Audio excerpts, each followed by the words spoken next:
So here's another battle video with the Anticipation Eevee. He asked to play my Empoleon Dusknoir deck, which I've now improved a little bit with the addition of a second Dusknoir. I only had one Dusknoir before, and I think that was really the only change that I made. He's playing a different type of deck as well, a round deck. And basically what a round deck is, there's a lot of Pokemon in the format that all have the same attack called round. And a lot of them are based off of each other, and they'll do more damage depending on how many Pokemon are in play with the attack round. So we'll kind of see as we get into this battle exactly how the deck works.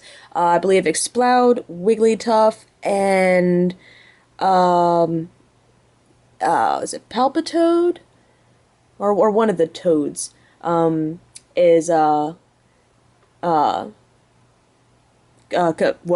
makes up a round deck. So, anyways, let's get into the battle. Sorry, I've got a bit of a sore throat, so I'm gonna probably sound a little muffled as I get some cough drops into me. So he starts first with a Whismur, benches a Tempo, attaches a DCE to the Whismur, and I start off with a Piplup and a Landorus.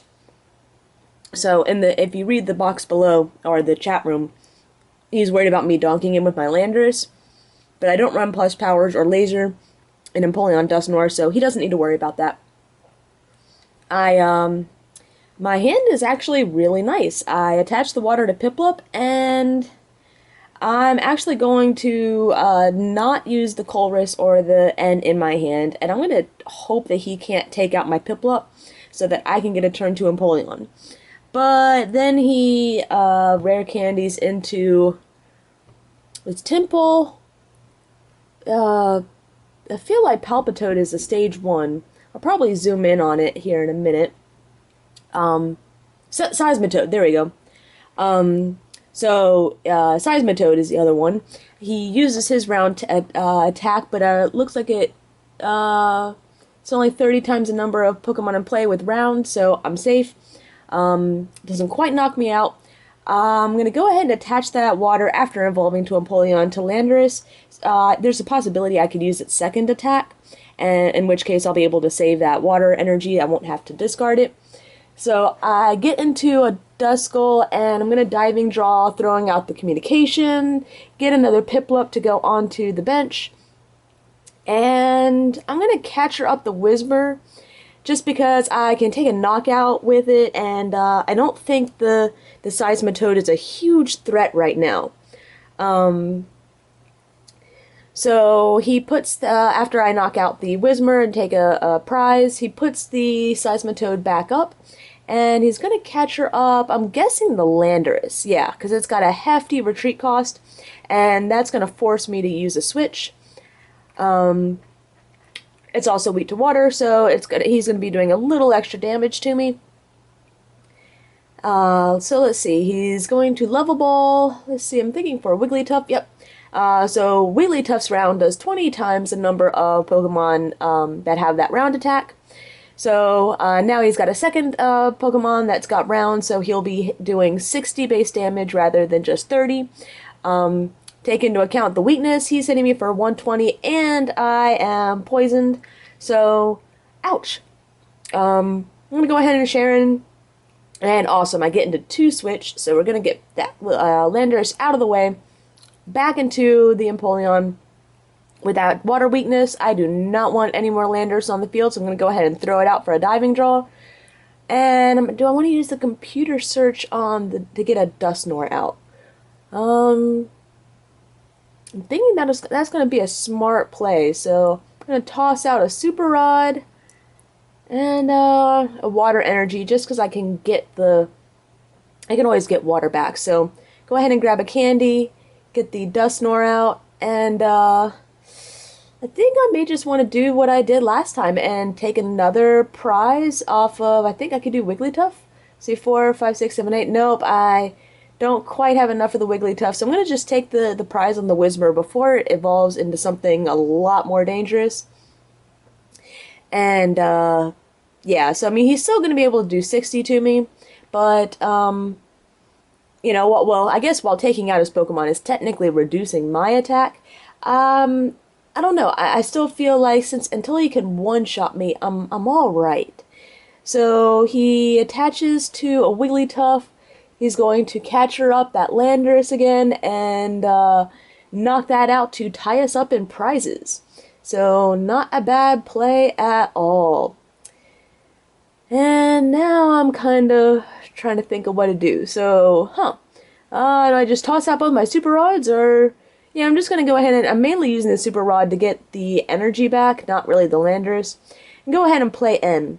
I can recover from an N a little better than he can. I'm going to just diving draw that fighting energy away because it's not going to do me any good. I don't want to play Landers against that Seismitoad. So, yeah, I'm just checking out its stats. Attach the water energy to a Piplup, and I'm just going to go ahead and hit him for 60. I've got plenty of supporters in hand. None particularly useful at the moment, so he's going to end me right back, hoping that he gets a better hand, I guess, than I end him into, and hopefully I'll get something good too, so not bad. He plays an escape rope, so that's okay. I'm just going to sacrifice a Piplup. Not quite sure why he did that, rather than just whittle away down on that Empoleon. I guess he wants the prize. Probably not a bad idea to get those Piplups before they become Empoleons. So, I'll throw my Empoleon back up there. And, So I'm going to go ahead and evolve into Prinplup. I'm going to put the Duskull on the bench just because that's going to increase my attack command. I'm going to diving draw away that Landorus. Just, yeah, don't even want to be tempted to use it. I draw in some more supporters. And alright, so I'm feeling pretty good. I can use Sinister Hand now to move a lot of the damage up from that Seismitoad up to the Wigglytuff. And right now I'm doing, what, 360?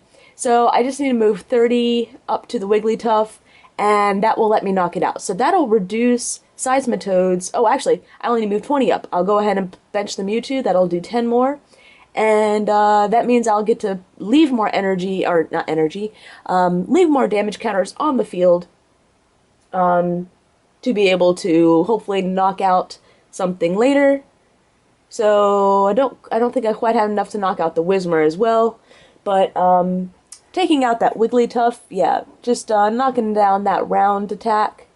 So round decks certainly aren't bad. He's keeping up in prizes, but I still feel like I have an advantage. He's not being able to get off any big one-shots. He was able to take 2 prizes off a Landorus and off a Piplup. So, I mean, I took some cheap prizes too, but I still feel like I'm in a better board position. So let's see. I've got a bunch of just mostly junk in my hand, so let's go ahead and throw out this, let's say, Ultra Ball and a Super Rod. Maybe I decided to go with the Skyla. And we'll go ahead and get another Empoleon out. No, I decided to go for a Piplup. Interesting. So, Sharon, I guess I'm hoping I'm going to draw into a Pokemon. I still have a diving draw that I could do. Probably going to throw out the N. No, I decided to throw out the communication. So, I'm not quite sure what I was doing there. Well, I guess I am increasing my attack by just benching more Pokemon. But I don't know, I think maybe the better play would have been to get an Empoleon, but with the Colress in hand, I do have an easy out. So, I think I'm still safe. I'm not quite sure if going for the Piplup over the second Empoleon was the best idea, but like I said, I feel like my board position is still pretty good, and I'm okay to make that. So, I hit him for what? 5, 6, 7, 8. He had, no. Yeah, I hit him for 80. What's his HP? Oh, I was 10 short. Wonder how, I must have had to move off one from Wigglytuff. I must have messed that up. Anyways, so, I'm thinking Just to diving draw away an end, because I'm about to take a knockout. I'm gonna take a knockout somehow, and I don't want to. I really don't even want to be tempted to end myself to 2 or 1. So I'm gonna go ahead and attach to the Mewtwo, just because I don't really think he's running Mewtwo and plus power. So I feel like that's it's safe to do that. Nice. Wow, Exploud is 50 times the number. And Colress for a good amount. Let's go ahead and diving draw first. Get rid of. Oh no, I decided to get rid of a Super Rod. And I still don't hit anything. So Sharon, there's a Pokemon. So I'm gonna finally get to use my communication. Throw the Dusknoir back in. Get an Empoleon out, and I'm gonna switch to that fresh Empoleon just to keep 2 diving draws in play. If he ends me down, I'm gonna. Oh, well, yes. I'm going to use Sinister Hand to remove as much damage as I can off of it with, so that I can still knock out the Seismitoad, but keep all that extra damage on the field. So right now I'm doing 50, 60, 70, 80. So I just, he needs to have 60, Seismitoad needs to have 60 damage counters on him for me to knock him out. So anything over 60, I can move to that Exploud to set myself up for a knockout next turn. So feeling really good right now. That's easily going to be putting me in a position to one-shot him, either with my Empoleon or with my Mewtwo. So, and I know I have Switch left in my deck in case he wants to stall by bringing out a Dusknoir, so I'm feeling alright. Bring down the prizes 2 to 3. He puts out some more energy, and he's only gonna. The problem is that now that I've kind of knocked out the rest of his Pokemon, he's only gonna be able to hit me for 50. He's got to bench a Pokemon just to stay in the game, and nice. So I don't know if he runs the Stadium or if he's just running lasers to put me to sleep. I don't run Keldeo, so I get lucky. I hit the heads. And I'm awake, so his pretty much only shot was to put me to sleep. So now that I'm awake, I'm just messing around. Yeah, I'm doing 50, 60, 70, just enough to knock him out. Perfect. So we'll go ahead and attack command for the game. So, really interesting game, I think, between 2 decks that you just don't see that often. So, hope you guys enjoyed it as much as I did.